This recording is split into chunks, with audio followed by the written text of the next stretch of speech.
17 سالہ جرنیل محمد بن قاسم کی دستانہ شجاعت، قسط نمبر 18، حصہ اول، دام فریب۔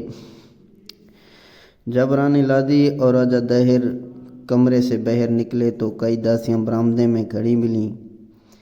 لادی نے ان کو چند جوڑے کپڑوں کے لانے کا حکم دیا اور وہ نہایت عجلت سے کئی پٹارے کپڑوں سے بھرے ہوئے لے آئیں اور انہیں محل سے باہر لے گئیں، اور راجہ اور رانی دونوں چلے اور محل سے نکل کر باہر آئے۔ یہاں تقریباً 1000 سواروں کا دستہ کھڑا تھا۔ ایک خوبصورت رتھ جس پر چاندی کے پتر جڑے ہوئے تھے اور جو آفتاب کی شعاعیں پڑنے سے جگمگا رہا تھا، کھڑا تھا۔ اس رتھ میں 4 گھوڑوں کی 4 جوڑیاں یعنی 16 گھوڑے جتے ہوئے تھے۔ ہر گھوڑے پر ایک سوار نیزوں میں چھوٹی چھوٹی جھنڈیاں لگائے گھوڑوں کی بانگیں سہارے بیٹھے تھے۔ یہ رتھ بہت لمبا اور کافی چوڑا تھا۔ اس میں زر و نگار مسند بچھی ہوئی تھی اور چھوٹے چھوٹے تکیے لگے ہوئے تھے۔ رتھ کے اندر خوشنما ریشمین کپڑا منڈھا ہوا تھا۔ اندر سچے موتیوں کے اور باہر قدرتی پھولوں کے معتدل ہار لٹک رہے تھے۔ غرض کے رتھ کو بہت کچھ زینت دی گئی تھی، چونکہ رانی لادی کو راجہ دہر بہت عزیز رکھتا تھا۔ اس کے واسطے ہر چیز ایسے بنواتا تھا جس کی نظیر نہ ہو سکے۔ یہ رتھ بھی رانی لادی کے لیے خاص طور پر بنوایا گیا تھا اور اس کے بنوانے میں رانی کے آرام و عیش کا خاص طور پر خیال رکھا گیا تھا۔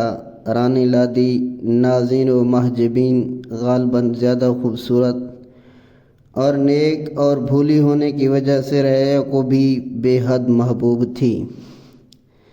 رانی کے آتے ہی تمام سواروں نے پرزور آواز سے کہا، ماتا رانی لادی کی جے۔ لادی ہزار عشو ناز سے بل کھاتے ہوئے محل سرا کی سیڑھیوں سے اتری اور راجہ دہر کا سہارا لے کر رتھ میں بیٹھ گئی۔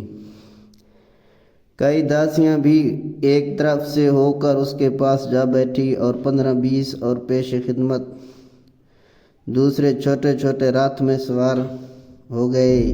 لادی کے رتھ میں بیٹھتے ہی ایک نوجوان برہمن آیا جس کی داڑھی ندارد اور مونچھیں بڑی بڑی تھیں۔ اس کے سر کے بیچ میں ایک لمبی چوٹی کا ایک گچھا تھا، اس میں گروہ دی ہوئی تھی۔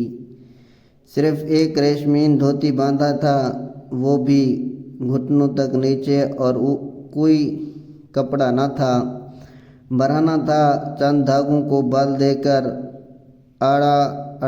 اڑادنے شانہ سے بائیں پہلو تک ڈھالے تھا۔ ان دھاگوں کو ہندو جنیو کہتے تھے۔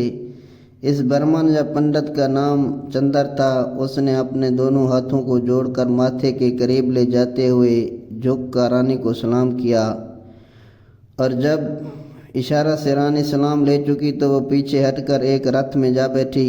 اب رانی کی سواری روانہ ہوئی۔ سب سے پہلے کچھ سوار چلے، اس کے بعد رانی کا رتھ چلا اور اس کے رتھ کے پیچھے کنیزوں کے رتھ روانہ ہوئے۔